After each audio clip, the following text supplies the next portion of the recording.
Assalamualaikum warahmatullahi wabarakatuh. Saya wakil daripada kumpulan 6 akan melakukan pembentangan bagi tajuk sosialisme.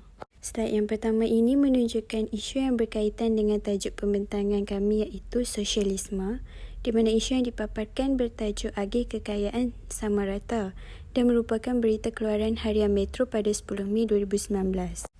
Berita tersebut mengeluarkan kenyataan tentang kerajaan memastikan pembangunan negara hari ini mengguna pakai pendekatan atau model kemakmuran bersama.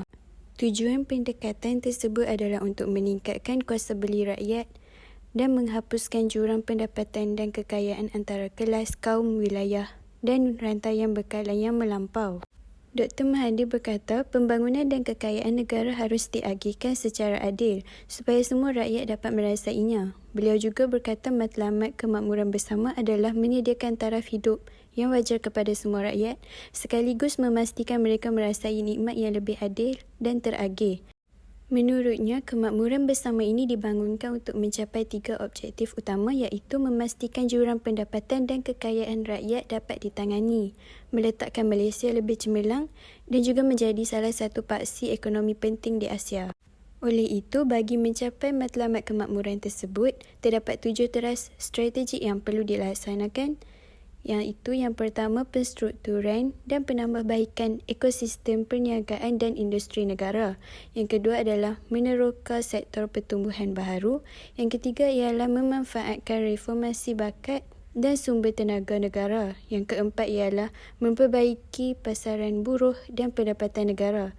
Seterusnya yang kelima adalah memperkukuhkan kesejahteraan sosial.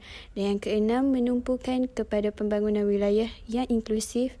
Dan yang terakhir adalah meningkatkan model sosial masyarakat.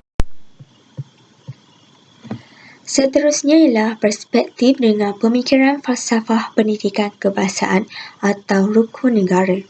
Epistemologi dalam falsafah pendidikan kebangsaan bercirikan usaha yang berterusan dan ilmu yang sentiasa berubah, iaitu tiada ilmu yang mutlak.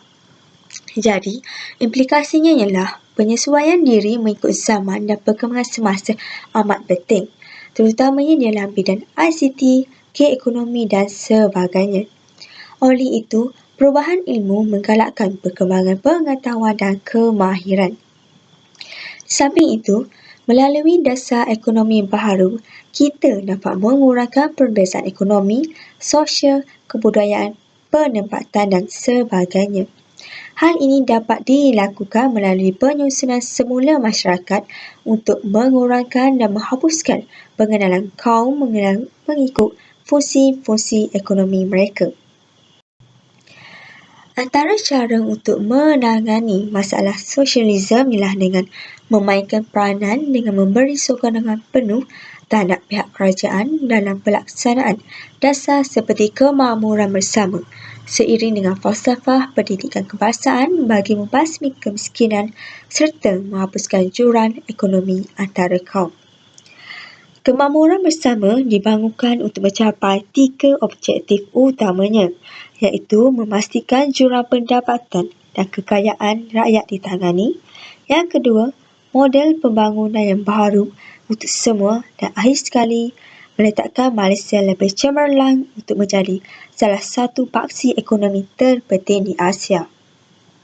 Selain itu, menambah baik falsafah pendidikan kebangsaan dengan menerapkan nilai-nilai positif dalam intelek, jasmani, rohani dan emosi setiap individu. Apabila mereka saling memahami, maka sifat tolak ansur dapat dipupuk. Sebagai contohnya, golongan elit faham akan keadaan golongan asnaf yang sukar untuk mendapatkan barangan keperluan harian. Maka, mereka tidak kisah jika dikenakan kadar cukai pendapatan yang tinggi bagi memberi kesenangan kepada orang lain. Jadi, sekat itulah sahaja pembentangan pada kumpulan 6. Sekian, terima kasih.